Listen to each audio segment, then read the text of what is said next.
दोस्तों, इतिहास के पन्नों में कुछ तारीखें ऐसी होती हैं जो उस वक्त शोर नहीं मचाती, लेकिन आने वाले समय में उनकी गूंज पूरी दुनिया के आर्थिक और राजनीतिक गलियारों को हिलाकर रख देती हैं।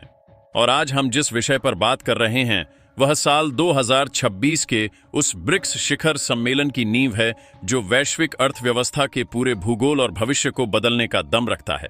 यह कोई साधारण सरकारी बैठक नहीं होने वाली है, बल्कि यह वह निर्णायक मोड़ है जहां से दुनिया की पूरी आर्थिक व्यवस्था एक नई करवट ले सकती है। और ध्यान देने वाली बात यह है कि यह धमाका किसी सैन्य शक्ति या मिसाइल से नहीं होगा, बल्कि यह धमाका होगा एक ऐसे नीतिगत फैसले से जो उस दशकों पुरानी व्यवस्था को खुली चुनौती देगा, जिस पर पश्चिमी देशों का वर्चस्व और अमेरिकी डॉलर का साम्राज्य सालों से टिका हुआ है। और अगर मैं इसे और भी कड़वे और स्पष्ट शब्दों में कहूं, तो भारत का यह कड़ा रुख सीधे तौर पर उन व्यावसायिक हितों पर चोट कर सकता है जिनसे अमेरिका के शीर्ष नेतृत्व का गहरा नाता है। यह कोई राजनीतिक आरोप नहीं है, बल्कि एक गहरी आर्थिक सच्चाई है जो धीरे धीरे परत दर परत खुल रही है। और सबसे दिलचस्प दृश्य तो मुंबई में भारतीय रिजर्व बैंक के मुख्यालय के बाहर दिखता है, जहां सब कुछ बिल्कुल शांत और सामान्य नजर आता है। लेकिन उसी खामोशी के पीछे एक ऐसी रणनीति तैयार हो रही है जिसकी आहट ने वॉशिंगटन में खतरे की घंटियां बजा दी हैं।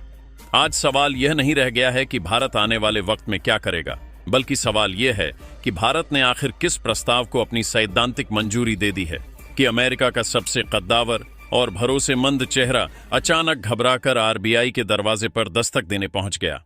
आपको समझना होगा कि यह कोई साधारण शिष्टाचार वाली मुलाकात नहीं थी, बल्कि यह उस वैश्विक सिस्टम की भारी बेचैनी थी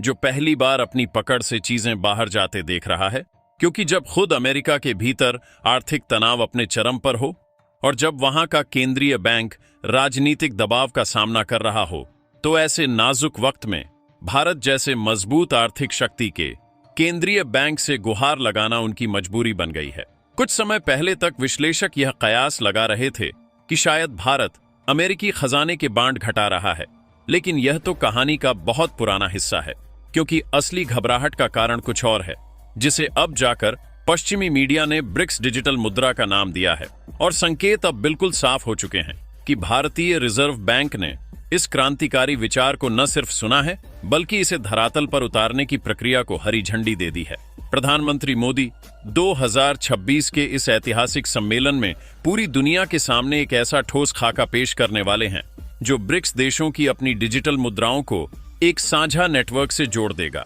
और इसका सीधा सा मतलब यह है कि अंतर्राष्ट्रीय व्यापार में अब डॉलर की अनिवार्यता का युग समाप्त होने की ओर बढ़ रहा है। जैसे ही यह डिजिटल नेटवर्क सक्रिय होगा, इसका सीधा टकराव उन अमेरिकी स्टेबल कॉइन्स से होगा जिनमें कई बड़े अमेरिकी दिग्गजों का निजी निवेश और मुनाफा दांव पर लगा है। और अब यह मामला सिर्फ दो देशों के बीच की कूटनीति का नहीं रह गया है, बल्कि यह सीधे तौर पर निजी कंपनियों के भविष्य और अरबों डॉलर के मुनाफे की लड़ाई बन चुका है।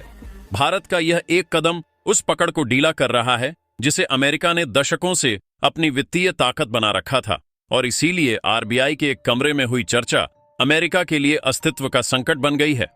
अब पूरी दुनिया की नजरें इस बात पर टिकी हैं कि क्या हम वास्तव में डॉलर के बिना एक नई वैश्विक व्यवस्था की ओर बढ़ रहे हैं, और क्या भारत इस पूरे बदलाव में सबसे बड़ा खिलाड़ी बनकर उभरेगा। क्योंकि जिस तरह से भारत में यूपीआई ने आम आदमी के लेन देन के तरीके को बदल दिया है, ठीक उसी तरह आरबीआई का मानना है कि अगर हम देश के भीतर पलक झपकते ही भुगतान कर सकते हैं, तो दो देशों के बीच के व्यापार में डॉलर को बिचौलिया बनाने की क्या जरूरत है। पुराने सिस्टम में जब एक भारतीय व्यापारी ब्राजील को माल बेचता था, तो मुद्रा के कई बार परिवर्तन और भारी बैंक शुल्क के कारण मुनाफा बीच के रास्ते में ही कम हो जाता था। लेकिन इस नए प्रस्तावित मॉडल में यह सब खत्म हो जाएगा और भुगतान सीधे एक डिजिटल करेंसी से दूसरी में बिना किसी विदेशी गेटकीपर की निगरानी के संभव होगा। यही वह बिंदु है जहां से अमेरिका की परेशानी शुरू होती है, क्योंकि वे अपना खुद का सरकारी डिजिटल रुपया लाने के बजाय निजी स्टेबल कॉइन्स को बढ़ावा दे रहे हैं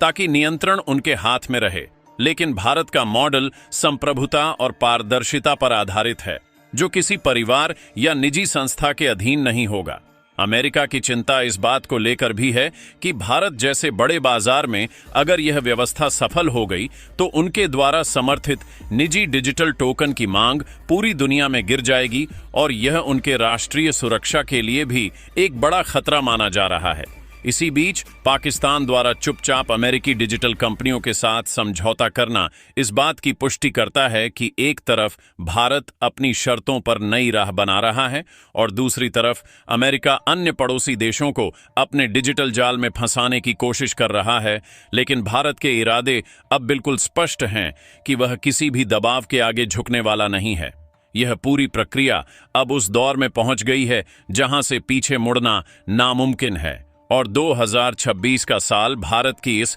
आर्थिक स्वायत्तता के लिए मील का पत्थर साबित होगा, जो दुनिया के शक्ति संतुलन को हमेशा के लिए बदल कर रख देगा। और आज हर भारतीय और वैश्विक विश्लेषक इसी सवाल का जवाब ढूंढ रहा है कि क्या हम एक नए स्वर्ण युग की शुरुआत देख रहे हैं, जहां भारत अपनी शर्तों पर दुनिया का नेतृत्व करेगा। इस महासंग्राम की अगली कड़ी में सबसे बड़ा मोड़ तब आता है जब हम तकनीकी संप्रभुता और डेटा की सुरक्षा के उस अभेद्य किले की बात करते हैं जिसे भारत अब तैयार कर रहा है, क्योंकि अब तक का वैश्विक वित्तीय ढांचा पूरी तरह से पश्चिमी सर्वरों और उनके द्वारा बनाए गए नियमों के अधीन था,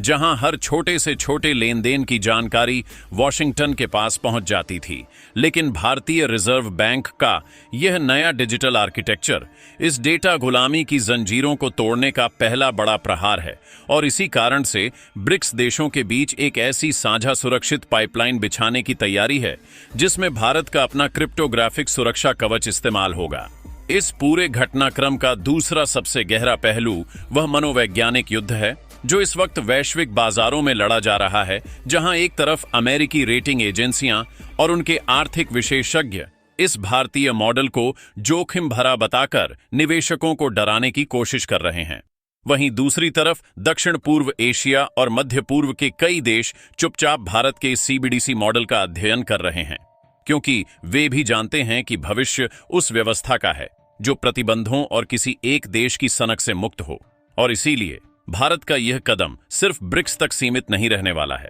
बल्कि यह ग्लोबल साउथ की उस दबी हुई आवाज को मंच दे रहा है जो दशकों से डॉलर के दबाव में जी रही थी।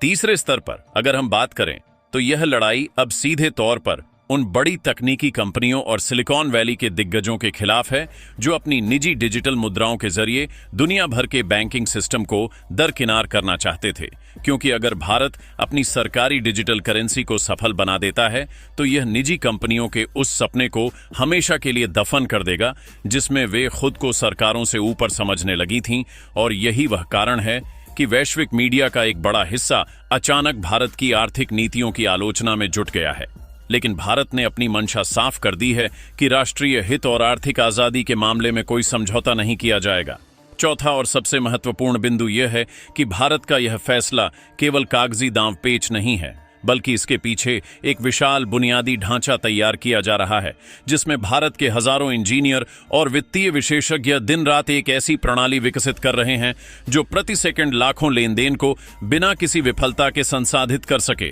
और यह तकनीकी क्षमता ही भारत को इस पूरे ब्रिक्स गठबंधन का प्राकृतिक नेता बनाती है, क्योंकि रूस या चीन के पास तकनीक तो हो सकती है, लेकिन जो लोकतांत्रिक भरोसा और पारदर्शी नियामक ढांचा भारत के पास है वह पूरी दुनिया के व्यापारियों के लिए एक सुरक्षित ठिकाना प्रदान करता है। और इसी भरोसे की वजह से आज दुनिया के बड़े निवेशक न्यूयॉर्क के बजाय मुंबई की ओर देख रहे हैं। अंततः यह समझना आवश्यक है कि 2026 का शिखर सम्मेलन सिर्फ भाषणों का मंच नहीं होगा, बल्कि यह उस नई विश्व व्यवस्था के उदय का गवाह बनेगा जहां वित्तीय ताकत का केंद्र पश्चिम से पूर्व की ओर पूरी तरह स्थानांतरित हो चुका होगा। और यह बदलाव इतना तीव्र और व्यापक होगा कि जो देश आज भारत की इस पहल का विरोध कर रहे हैं उन्हें भी भविष्य में अपनी अर्थव्यवस्था बचाने के लिए इसी सिस्टम का हिस्सा बनना पड़ेगा। क्योंकि अब सवाल यह नहीं है कि भारत क्या कर रहा है, बल्कि सवाल यह है कि जो देश इस डिजिटल क्रांति की बस में नहीं चढ़ेंगे उनका क्या होगा। और यही वह हकीकत है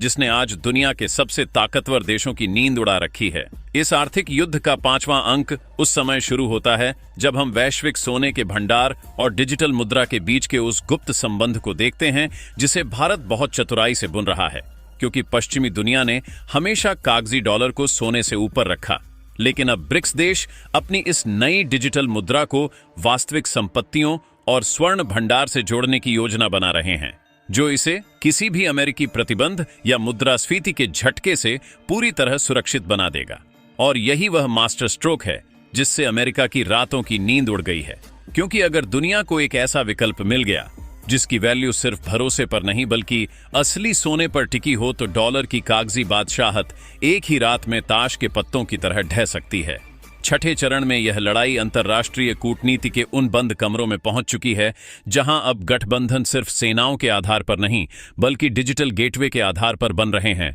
और भारत ने साफ कर दिया है कि वह अपनी इस तकनीक को उन छोटे देशों के साथ भी साझा करने को तैयार है जिन्हें अमेरिका अक्सर आर्थिक प्रतिबंधों की धमकी देकर दबाने की कोशिश करता है। और यह एक तरह से वैश्विक अर्थव्यवस्था का लोकतंत्रीकरण है, जहां अब किसी एक देश के पास दूसरे का गला घोंटने वाली वित्तीय चाबी नहीं रहेगी, जिससे भविष्य में युद्धों का स्वरूप भी बदल जाएगा, क्योंकि अब आर्थिक नाकेबंदी का वह हथियार बेकार हो जाएगा जिसका इस्तेमाल वॉशिंगटन पिछले कई दशकों से दुनिया को अपनी उंगलियों पर नचाने के लिए करता आ रहा था। सातवें आयाम में अगर हम गहराई से देखें तो यह भारत के घरेलू स्टार्टअप्स और फिनटेक कंपनियों के लिए एक ऐसा स्वर्णिम द्वार खोल रहा है जिसकी कल्पना कभी नहीं की गई थी, क्योंकि जब भारत का यह डिजिटल नेटवर्क वैश्विक स्तर पर फैलेगा तो भारतीय सॉफ्टवेयर कंपनियां ही उस पूरे तंत्र का प्रबंधन करेंगी, जिससे देश में रोजगार और विदेशी मुद्रा का ऐसा सैलाब आएगा जो भारत को दुनिया की तीसरी सबसे बड़ी अर्थव्यवस्था बनाने के लक्ष्य को समय से पहले ही पूरा कर देगा।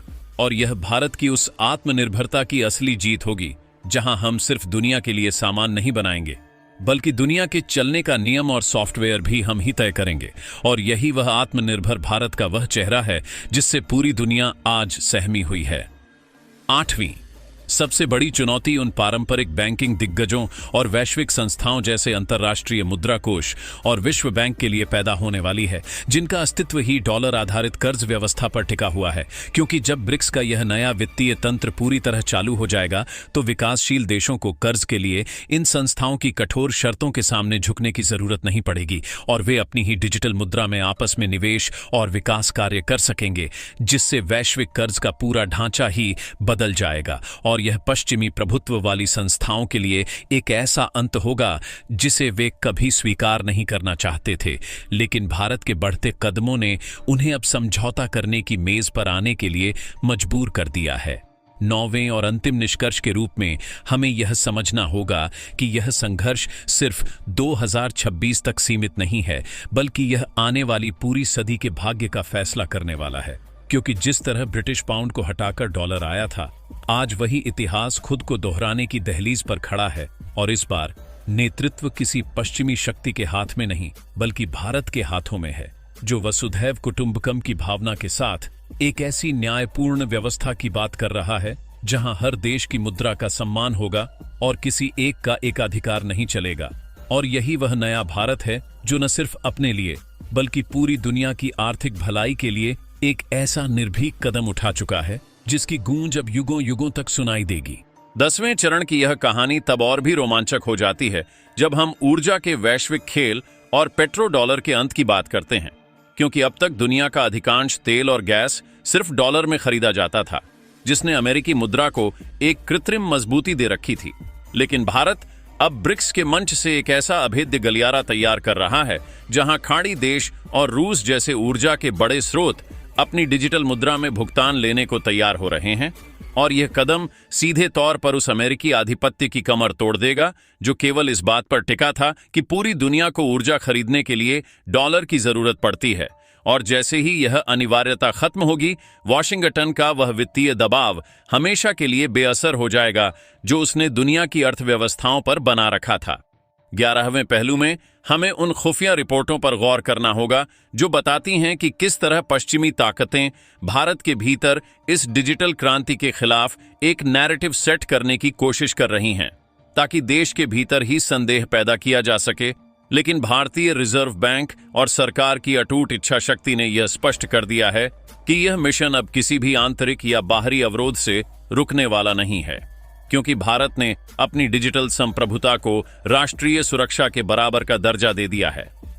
13वें अध्याय की यह आर्थिक जंग अब उस मुकाम पर पहुंच चुकी है जहां वैश्विक बाजारों में भारी उथल-पुथल साफ देखी जा सकती है, क्योंकि जैसे जैसे भारत अपने स्वदेशी भुगतान तंत्र को और अधिक मजबूत कर रहा है,